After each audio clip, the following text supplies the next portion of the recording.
மயிலாடுதுறை மாவட்ட ஆட்சியர் அலுவலக கூட்டரங்கில் மாவட்ட தாட்கோ சார்பில் தூய்மை பணியாளர்களுக்கு அடையாள அட்டை மற்றும் நலத்திட்ட உதவிகள் வழங்கும் விழா ஆட்சியர் திரு ஸ்ரீகாந்த் அவர்கள் தலைமையில் நடைபெற்றது. இதில் தமிழ்நாடு தூய்மை பணியாளர் நலவாரிய தலைவர் டாக்டர் திப்பம்பட்டி வே ஆறுசாமி அவர்கள் மற்றும் துணைத் தலைவர் கனிமொழி பத்மநாபன் அவர்கள் சிறப்பு அழைப்பாளர்களாக கலந்து கொண்டனர். இதில் தூய்மை காவலர்களுக்கு திருமண உதவித்தொகை மற்றும் மயிலாடுதுறை சீர்காழி நகராட்சியில் பணிபுரியும் 50 தூய்மை காவலர்களுக்கு தூய்மை பணியாளர்கள் நலவாரிய அட்டையும் 50 தூய்மை காவலர்களுக்கு மருத்துவ காப்பீடு அட்டைகளையும் தமிழ்நாடு தூய்மை பணியாளர்கள் நலவாரிய தலைவர் டாக்டர் திப்பம்பட்டி வே ஆறுசாமி அவர்கள் வழங்கினார். அவர் பேசுகையில், கலைஞரால் 1974ஆம் ஆண்டு தூய்மை பணியாளர்கள் நலவாரியம் கொண்டுவரப்பட்டது. ஆனால் இந்த நலவாரியம் அதிமுக ஆட்சியில் கிடப்பில் போடப்பட்டது. தமிழக முதலமைச்சர் மு.க. ஸ்டாலின் அவர்கள் புத்துணர்வு அளித்து வருடத்திற்கு 15 கோடி நிதி ஒதுக்கீடு செய்து நலவாரியம் தற்போது சிறப்பாக செயல்பட்டு வருகிறது. நலவாரியத்திற்கு 45 கோடி ரூபாய் நிதி உள்ளது. இந்த நிதியை நலவாரியத்திற்கு மட்டுமே செலவிட வேண்டும் என்று உத்தரவிட்ட ஒரே முதலமைச்சர் மு.க. ஸ்டாலின் அவர்கள்தான் என்றும், தூய்மை காவலர்கள் முறைப்படி நலவாரியத்தில் உறுப்பினர்களாக சேர்ந்து பயனடையுமாறு கேட்டுக்கொண்டார்.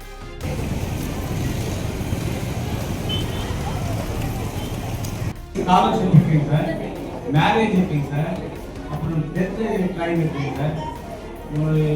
இது 60 டிஸ்ட்ரிக்டே வந்துட்டு இந்த மாதிரி உங்கள்கிட்ட எல்லாமே சந்தித்து உங்களுக்கு என்னென்ன குறைகள் இருக்குது, உங்களுக்கு என்னென்ன கஷ்டம் இருக்குது அதெல்லாமே கேட்டுட்டு அதுக்கு தீர்வு ஒரே டைம்ல 5 டிஸ்ட்ரிக்ட் ஒரு 2 நாள் போயிட்டு பார்த்துட்டு எல்லா இடத்துலயும் என்னென்ன ப்ராப்ளம்ஸ் இருக்குது, அதுக்கு என்னென்ன டிபார்ட்மெண்ட்ஸ் அவங்களுக்கும் நலவாரி அட்டை வந்து கண்டிப்பா கொடுக்கணும். ஏன்னா அந்த பணியை கண்காணிக்கிற பணி அவங்க செய்யறாங்க.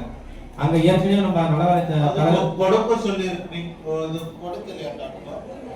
தாட்கோல கொடுக்குறோமா லேபர்ல கொடுக்குறோமா?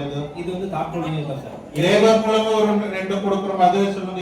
நன்றி சொல்றேன் சார். இவருக்கு ரொம்ப நிறைய இன்னும் ஸ்கீம்ஸ் வேணும். தாட்கோ மூலம் இருக்கட்டும், வேற டிபார்ட்மெண்ட்ஸ் மூலமா கொடுக்க முடியும். தாட்கோ மட்டும் இல்ல, வேற மகளிர் திட்டம் இருக்கட்டும். அந்த வாங்கியா உங்கள்கிட்ட பேசணும்னு சொன்னேன். நான் கேட்ட நேரத்துல ஐயோ இங்க கமிஷனர் வந்துருவாரு, நீங்க பார்த்த வெட்டி நாயம் பேசிட்டு இருந்தா நாளைக்கு எங்களுக்கு வேலைக்கு ஓட வந்துடுறேன்னு சொல்லி சொன்னாங்க. நான் சொன்னேன் கமிஷனர் வந்துட்டுங்க ஐயா நானும் பேசுறேன்னு சொல்லிட்டு, அப்புறம் கொஞ்ச நேரத்துல அங்க இருக்கிற கண்காணிப்பாளர் சுகாதார ஆய்வாளர்லாம் வந்துட்டாங்க. நம்முடைய நகராட்சி ஆணையாளரும் வந்துட்டாரு. வந்த நேரத்தில் அப்பதான் அறிமுகப்படுத்திக் கொண்டேன். நான் ஒரு வாரிய தலைவராக இருக்கிறேன், இன்றைக்கு ஆய்வு கூட்டம் நடத்த வந்திருக்கிறேன் சொன்ன நேரத்திலே அவர் வியந்து போய் என்னை பாராட்டினார்கள், அதிசயித்து போனார்கள். என்னை பொறுத்த மட்டிலே நாங்கள் ஒரு மிக மிக சாதாரணமானவர்கள். நலவாரியம் இந்த நலவாரியம் 1974ஆம் ஆண்டு தலைவர் கலைஞரால் உருவாக்கப்பட்டது. அதற்கு பின்பாக தலைவர் கலைஞர் ஆட்சி இல்லாத காரணத்தினாலே 2007ஆம் ஆண்டு மீண்டும் தமிழ்நாட்டின் முதலமைச்சர் வந்த கலைஞர் அவர்கள் இந்த வாரியத்துக்கு உயிர் கொடுத்தார்கள். 2007 உயிர் கொடுத்த தலைவர் கலைஞருடைய ஆட்சி 10 ஆண்டுகளாக இல்லாத காரணத்தினாலே இந்த நலவாரியம் கிடப்பிலே போடப்பட்டது. கடந்த அதிமுக ஆட்சியிலே 10 ஆண்டுகளுக்கு பின்பாக இந்த நலவாரியத்தை தேடி பிடித்து இந்த நலவாரியத்துக்கு உயிர் கொடுத்த ஒரே ஒரு தலைவர் தமிழ்நாட்டு முதலமைச்சர் தளபதி மு.க. ஸ்டாலின் என்பதை நீங்கள் தெரிந்து கொள்ள வேண்டும். அவர் உயிர் கொடுத்தார், அதற்கான ஒரு அலுவலகத்தை உருவாக்கினார், வாரியத்தை எல்லாம் உருவாக்கினார்கள். இப்படி கட்டமைப்பெல்லாம் உருவாக்கிவிட்டு ஒரு வாரியமாக இருக்கப்படாது என்று முடிவெடுத்து நம்முடைய தமிழ்நாட்டு நிதிநிலையிலே இருந்து 10 கோடி ரூபாய் வருடந்தோறும் இந்த நலவாரியத்திற்கு ஒதுக்க வேண்டும் என்று 10 கோடி ரூபாய் ஒதுக்கிய ஒரே ஒரு முதலமைச்சர் தமிழ்நாட்டு முதலமைச்சர் தளபதி மு.க. ஸ்டாலின் என்பதை நம்முடைய தூய்மையாளர் தெரிந்து கொள்ள வேண்டும். அதே போல 10 கோடி ரூபாய் பத்தாது என்று சென்னை மாநகரத்திலே இருக்கிற மாநகராட்சியுடைய நிதிநிலை அறிக்கையிலே அவரிடத்திலே வேண்டுகோள் வைத்து அங்கே இருந்து இந்த வாரியத்திற்கு 5 கோடி ரூபாய் பெற்று கிட்டத்தட்ட வருடத்திற்கு 15 கோடி ரூபாய் இந்த நலவாரியத்திற்காக ஒதுக்கப்பட்டு இந்த நலவாரியம் இன்றைக்கு செயல்பட்டுக் கொண்டிருக்கிறது. அன்புக்குரிய தோழர்களே, வந்திருக்க தூய்மை பணியாளர்களே, இந்த நலவாரியத்திலே இன்றைக்கு நம்முடைய கையிலே இருக்கிற பணம் 45 கோடி ரூபாய் கையிலே வைத்திருக்கிறோம். இந்த 45 கோடி ரூபாயை அரசாங்கத்திற்கு வேற ஏதாவது செலவு ஏற்பட்டால் இதில் எடுத்துக்கொள்ளலாம் என்கிற விதியெல்லாம் கட்டுப்படுத்தி எந்த வர காரணம் கொண்டும் நலவாரியத்திற்கு ஒதுக்கப்பட்டிருக்கிற பணத்தை நலவாரியத்திற்கு தான் செலவிட வேண்டும் என்று உத்தரவிட்ட ஒரே ஒரு முதலமைச்சர் தமிழ்நாட்டு முதலமைச்சர். ஆகவே இந்த பணம் முழுமையும் எனக்கோ வந்திருக்கிற அதிகாரிகளுக்கோ அல்ல, உங்களுக்கான பணம், உங்களுடைய தேவைகளுக்காக. இங்கே நம்முடைய கம்யூனிஸ்ட் சொன்னார் ஆடு மாடு வாங்குவதற்கு நீங்கள் ஏதாவது கடனுதவி தர முடியுமா என்று கேட்டார்கள். இந்த வாரியத்திலே நிறைய கடன் கொடுத்துக் கொண்டிருக்கிறோம். நீங்கள் முறைப்படி இந்த நல வாரியத்திலே உறுப்பினராக சேர்ந்து கொண்டால் நிச்சயமாக அந்த ஆடு மாடுகள் வாங்குவதற்கல்ல, இன்னும் சொல்ல போனால் அம்பேத்கர் கடன் உதவி திட்டத்தின் கீழ் கோடிக்கணக்கான பணம் இங்கே வழங்கப்பட்டுக் கொண்டிருக்கிறது. அதிலே மானியம் 30%. ₹1 கடன் வாங்கினால் 30 பைசா உங்களுக்கு மானியம் இருக்கிறது. ₹1,00,000 கடன் வாங்கினால் ₹30,000 மானியம் இருக்கிறது. இது யாருக்கும் தெரிவதற்கு வாய்ப்பில்லை. ஏதோ வந்தோம், தூய்மை பணி செய்கிறோம், நமக்கு சம்பளம் கொடுத்தார்கள், நாம் வாங்கிக் கொண்டு வீட்டுக்கு சென்று விட்டோம் என்ற ஒரு நிலையிலே நீங்கள் இருந்து கொண்டிருக்கிறீர்கள். இங்கே நிறைய திட்டங்கள் இருக்கிறது. உங்களுக்கு சொல்வதற்கான ஒரு அலுவலரை நியமித்திருக்கிறோம். மாவட்டம் முழுவதும் உங்களுக்கான விழிப்புணர்வுகளை உருவாக்கி கொண்டிருக்கிறோம். இதிலே தயவு செய்து நீங்கள் உறுப்பினராக ஆக வேண்டும் என்பதுதான் என்னுடைய நீண்ட நெடிய கால ஆசை.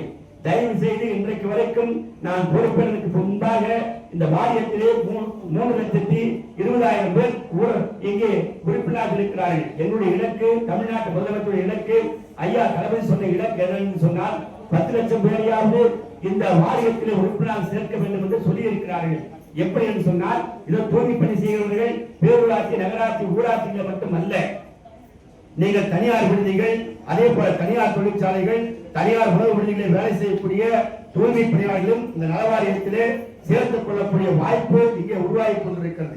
ஆகவே இந்த வாய்ப்பை நீங்கள் தயவு செய்து பயன்படுத்தி இந்த நலவாரியத்திற்கு நீங்கள் முழுமையான ஒத்துழைப்பை தந்தால் உங்களுக்கான வேலைகளை நாங்கள் சரிவர செய்து உங்களை காப்பாற்றுகிற பணியிலே நாங்கள் முழுமையாக ஈடுபடுவோம் என்ற ஒரு கருத்தை உங்களுக்கு தெரிவித்துக் கொள்ள கடமைப்பட்டிருக்கிறேன். நீங்கள் வாரந்தோறும் மனுநீதி நாள் முகாம் நடத்திக் கொண்டிருக்கிறீர்கள். மாவட்ட ஆட்சி கூட்டங்களிலே நடத்திக் கொண்டிருக்கிறீர்கள். ஐயா ஒரு நிமிஷம் தம்பி, ஒரு சரி, கூட்டங்களிலே கூட்டம் நடத்திக் கொண்டிருக்கிறீர்கள். எங்கள் தூய்மை பணியாளர்களுக்கு மாதத்திலே ஒரு நாள் தூய்மை பணியாளர் மனுநீதி நாள் முகாம் நடத்த வேண்டும் என்ற கோரிக்கையை நாங்கள் உங்கள் சார்பாக மாவட்ட ஆட்சித்தலைவரத்தில் வைக்கிறோம். அப்படி நீங்கள் தகைசார் தமிழர் விருது, அம்பேத்கர் விருது, பெரியார் விருது, ஜீவா விருது என்ற விருதுகளை தரவை போல வருடத்திலே ஒரு முறையாவது கலைஞர் இந்த திட்டத்தை, இந்த அமைப்பு உருவாக்கிய கலைஞரின் பெயராலே தூய்மை பணியாளர் தலைவர் கலைஞரின் தூய்மை பணியாளர் விருது ஒன்றை வழங்க வேண்டும் என்று தமிழ்நாட்டு முதலமைச்சருக்கு நான் கோரிக்கை வைக்கலாம் என்று இருக்கிறேன். அப்படி வழங்கினால் அந்த முதல் விருது நம்முடைய மாவட்ட ஆட்சித்தலைவருடைய பரிந்துரை ஏற்று நம்முடைய சிவானந்தத்துக்கு கிடைப்பதற்குண்டான வழிவகையை நிச்சயமாக செய்வோம் என்று இந்த மயிலாடுதுறை மாவட்ட ஆட்சித்தலைவர் முன்பாக நான் தெரிவித்துக் கொள்ள கடமைப்பட்டிருக்கிறேன்.